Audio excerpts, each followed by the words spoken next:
The Westlake family story has been featured on different media outlets, including CBS News, The Today Show, and a host of other online venues. Courtney Westlake is here to share their story and a different beautiful that was discovered when blessed with their daughter, Brenna. Good to have you with us today. Thanks for having me. So tell us a little bit about Brenna and the surprises that came along with her delivery. Well, we have a son who was born in 2009, and so in 2011 we found out we were going to be having a little girl, and I had a very typical pregnancy, so it was a complete shock when Brenna was born.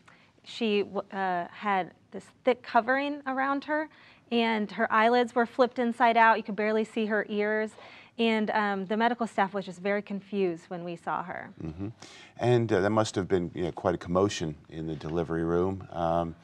When did the revelation come of exactly the condition that Brianna was born with? So the medical staff was very frantic, and they called in a neonatologist, and technology is so great because they texted a picture to a dermatologist, and he was able to diagnose it right away. And what was the condition that Brenna had? It's called harlequin ichthyosis. Okay. There are about 28 different kinds of ichthyosis, and hers is the most severe. And it's a rare condition, I would imagine. Yeah, very rare. It's genetic. Okay, so what happens then as you take care of Brenna now? What's a typical day like? Because I imagine it's not like typical days were before. Right, so her skin condition is lifelong, so every day is just maintaining her health. So she gets a long daily bath where her skin can soak up the moisture. It gets very dry, and her skin produces too quickly. So in the bath, we rub off all of the extra skin that has built up over the day. Wow. So, sorry. So she literally then is just creating more skin than is necessary. And right.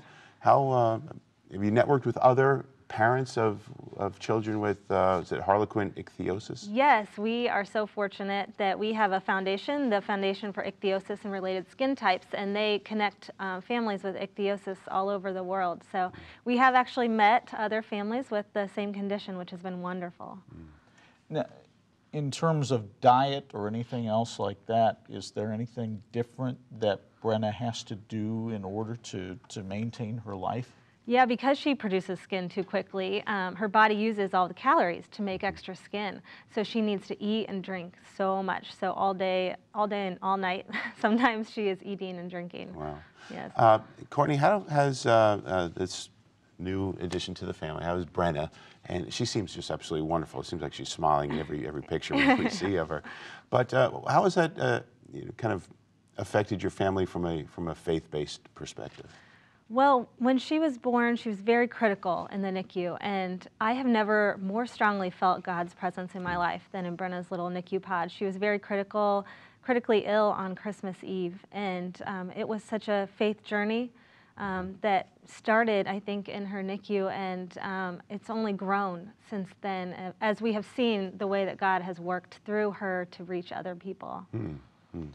And how has it affected, I mean, she's got a little brother, or big brother, actually. Yes.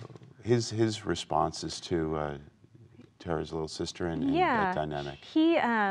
He probably could not be a better big brother for Brenna. He is so gentle, and I've really seen, well, for both of them, because of what she goes through, they have both developed such a sense of empathy for others and just a giving nature. She looks different than most children, and I'm sure kids being who they are, and quite frankly, adults sometimes being who they are, she probably gets some looks from people. How have you taught her how to handle it? How have you taught yourselves how to handle it? Because I imagine as a parent, it's really easy to get the dander up now and then. Yeah, we really can't go out without someone staring, commenting, questioning, and it has definitely been a learning process of how to respond with grace and be gracious to the people who don't know. Right. And as she gets older, we've really wanted her to be more involved in her care, and part of that is knowing how to respond to people when they ask questions. So even though as a mother I feel very defensive sometimes, stepping back and letting her respond has just been a really good thing for her. Has she been in a school situation yet, and how have her classmates taken to her? Yeah, she goes to preschool. She's about to enter her last year of preschool, and her classmates have been wonderful. She did get a new little boy in the beginning or the middle of the year, and she came home and said, "Well, Mom, he said your face is red." And we said, "Well, what did you say to him?" And she said, "I said yes." And so she is very confident in who she is. Yeah. She seems to carry herself that way, even at Yes. a few years old. Now, A Different Beautiful, this is your first book, but immediately you started blogging about Brenna and about the daily life and some of the simple lessons that you all learn, like celebration. Yes. Tell us a little bit about that and how that process maybe helped you and your family kind of grow with Brenna.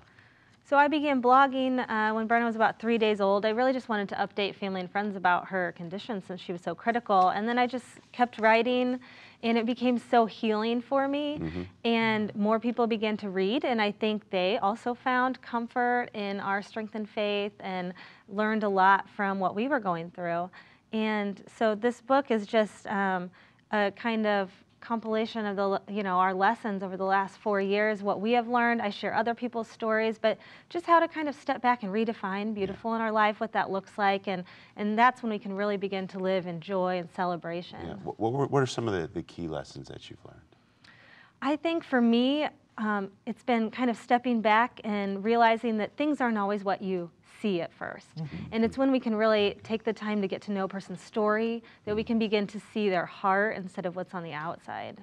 Very good. As parents, you already had a child before Brenna came into the world, but how has this experience changed your parenting? Have you seen anything different that you do now? I think for me, it's been kind of realizing that these little people are who they are as God created them. And even though maybe I had a lot of expectations of what motherhood would look like or what our family would look like, now I get such a gift of realizing who my children are and helping them to become better versions of themselves rather than maybe pushing them towards the kind of person I expected them to be. As time goes on for Brenna, obviously it's going to be a condition she has for the rest of her life. How will it affect her in terms of growth?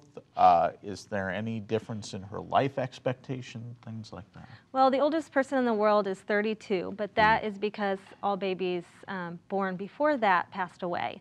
So her prognosis, I think, is very hopeful at this point, and she will probably always look the way she does. She looks like she has a very severe sunburn, and she has very sparse hair, and just some unique features. So, every day is kind of just going to be a new experience of educating people about her condition and, living in the joy of what, we know, of the beauty that we see. You mentioned that A Different Beautiful is not just about Brenna and about the Westlake family story, but you've incorporated other families in as well. Yes. Why did you do that? Well, I think it's so important that we all learn from each other. My experience is just one experience, and so I feel like telling other people's stories can really help all of us learn. I know I learn a lot from other people throughout this entire journey.